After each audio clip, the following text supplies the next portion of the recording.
Sairam students, let's begin with the class 8 social science history session today. We are doing the revision of chapter number 2 from trade to territory. Today we are doing the part 2 of this chapter. Let's go through the content. That is introduction, East India Company comes east, company rule expands, setting up a new administration.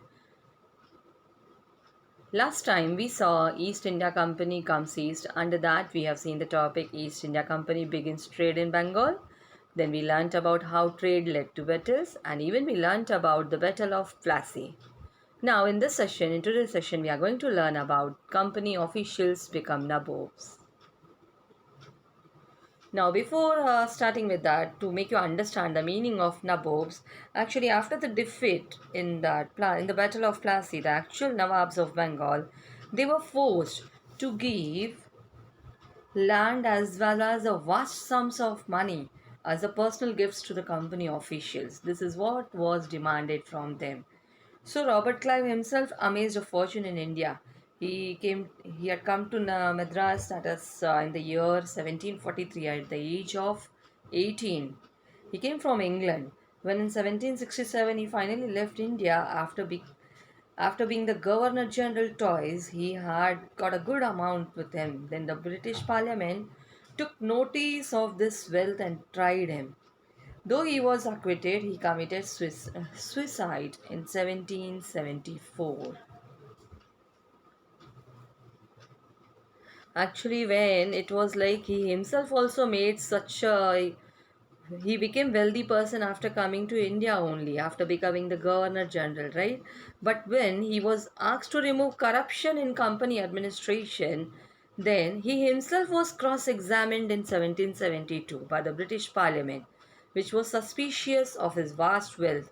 So although he was acquitted, he committed suicide in the year 1774. Now let's understand the meaning of the word nabobs. Those who managed to return with wealth, led fleshy lives and flaunted their riches, they were also called as nabobs. It's an anglicized version of the Indian word nawab. See, as in India we say nawab, similarly it is nabobs. Now let's move to the next topic, that is company rule expand. Now children, in this topic, in the company rule expand is the main topic. Under this we are going to learn the subtopics such as subsidiary alliance, Tipu Sultan, the tiger of Mysore, war with the Marathas, the claim to paramountcy, the doctrine of lapse. Now let's begin with the first topic, that is expansion of company rule. Now, children, if we'll talk about the expansion of company rule, see, the company rarely launched a direct military attack on an unknown territory, but instead it used a variety of political, economic, and diplomatic methods to extend its influence before annexing on Indian kingdom. But then, after the Battle of Buxar, that was in the year 1764, the company appointed residents in Indian states. They were political or commercial agents. That was like residents were the political or commercial agents. And their job was to serve and further the interest of the company. They have to take care of the interest of the company also. So through the residents, the company officials, they began interfering in the internal affairs of the Indian states. So sometimes the company forced the states into a subsidiary alliance. Now here I have given you that subsidiary alliance. Let's understand what is that. See, according to the terms of this alliance, Indian rulers, they were not allowed to have their independent armed forces. They were to be protected by the company but had to pay for the subsidiary forces. Now let's see what that the company was supposed to maintain for the purpose of this protection, right? So if the Indian rulers they failed to make the payments, then the part of their territory was taken away as a penalty by the company. Now here the example has been given to you when Richard Wellesley, he was the Governor General, the Nawab of Awadh was forced to give over half of his territory to the company in 1801 as he failed to pay for the subsidiary forces. Hyderabad was also forced to set the territories on the similar grounds, the same as that of the subsidiary alliance. Now, the next topic here, Tipu Sultan, the Tiger of Mysore. Children, here in this slide, you can see the images of Hyder Ali as well as the image of Tipu Sultan is given to you here. Okay, Mysore had grown in strength under the leadership of this powerful rulers. That is Hyder Ali as well as the Tipu Sultan. Hyder Ali ruled from the year 1761 to 1782, and his famous son Tipu Sultan he ruled from 1782 to 1799. Now, what Mysore controlled the profitable trade of the Malabar coast where the company purchased pepper and cardamom. But what Tipu Sultan did in 1785, he stopped the export of sandalwood, pepper, and cardamom through the ports of his kingdom, and he also disallowed local merchants from trading with the company. Then, what he did, he also established a close relationship with the French in India, and he modernized his army with their help. With the help of French, he modernized his army also. Then the British, they were furious. They saw Hyder and Tipu as ambitious, arrogant, as well as the dangerous rulers for them. So they thought they need to be controlled as well as they should be crushed. Then, for crushing them, the four wars were fought with Mysore in the year 1767 to 69. Then the second was in the 80 to 84. Then third one was in the 1790 to 92. And fourth one was in 1799. Then only in the last, that is the Battle of Seringapatnam, the company ultimately won a victory because Tipu Sultan was killed defending his capital when he was defending his capital Seringapatnam. So Mysore was placed under the formal ruler dynasties of the Vodiyas and a subsidiary alliance was imposed on the state again. Children, I want to tell you actually the legend of Tipu. Why he got that name as Tipu? Actually, once it was a story in his childhood. He was surrounded with, as a king, kings are often surrounded by the legend and their past glorified through the folktale. But here, Tipu Sultan, who became the ruler of Mysore in 1782, it is said that once he went hunting in the forest with a French friend. There, he came face to face with a tiger. So his gun did not work and his dagger fell to the ground. So he battled with the tiger unarmed until he managed to reach down and pick up the dagger. Finally, he was able to kill the tiger in the battle.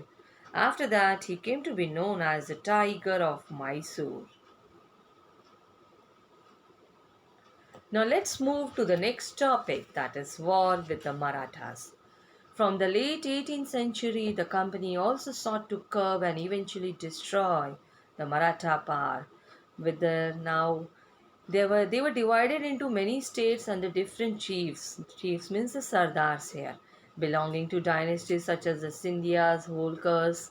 These were the Marathas that were the chiefs: Scindia, Holkar, Gaikwad, and Bhosles. So these chiefs were held together in confederacy. Now, a confederacy means alliance, means they were joined, they came together under a Peshwa who became its effective military and administrative head based in Pune. Now, here Maharji Scindia and the Nana Fadnis, these were the two famous Maratha soldiers and the statesmen of the late 18th century.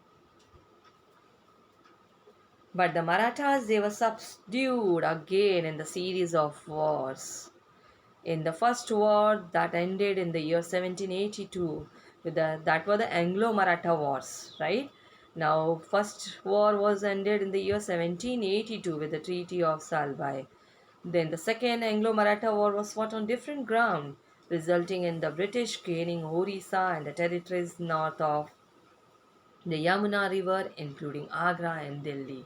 Then, the Third Anglo-Maratha War of 1817 till 1819, it was there. It crushed the Maratha power.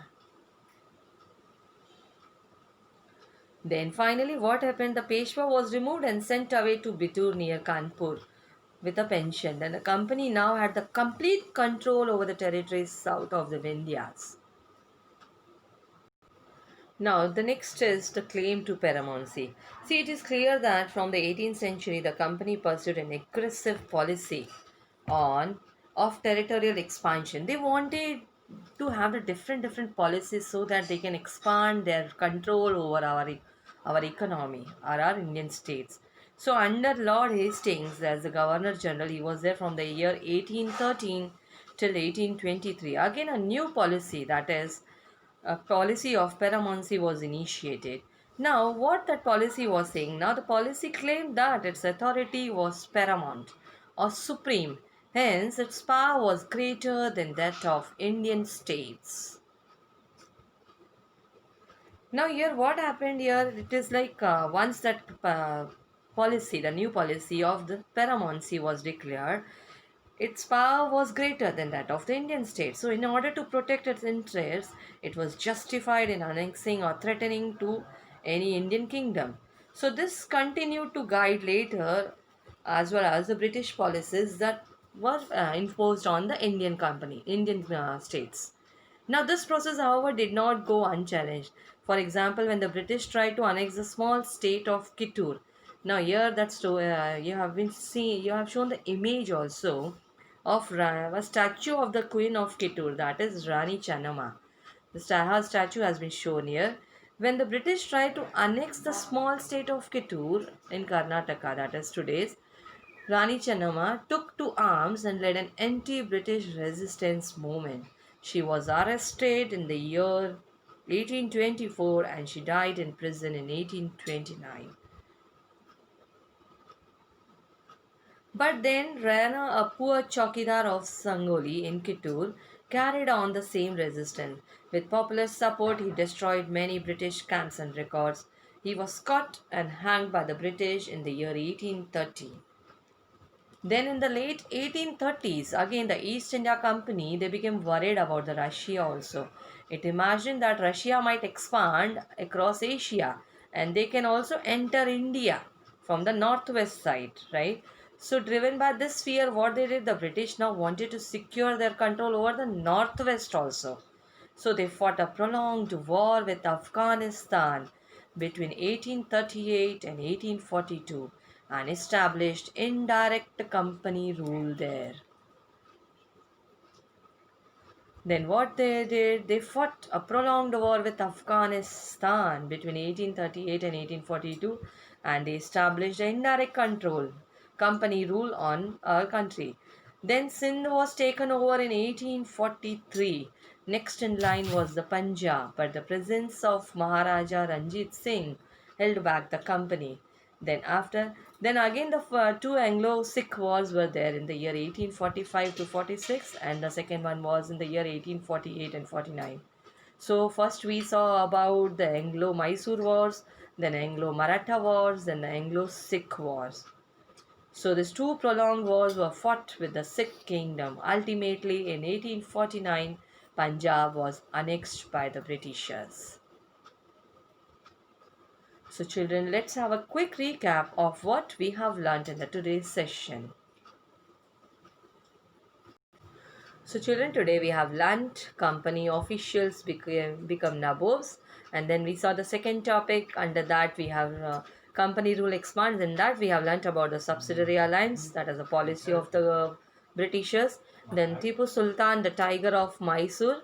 Then we saw about the war with the Marathas, and then we saw the next policy that the Britishers adopted, that is the claim to paramountcy. It means they were the supreme in that paramountcy. What it was, they were Britishers, they are only the supreme, whereas the Indian rulers have to be under them only.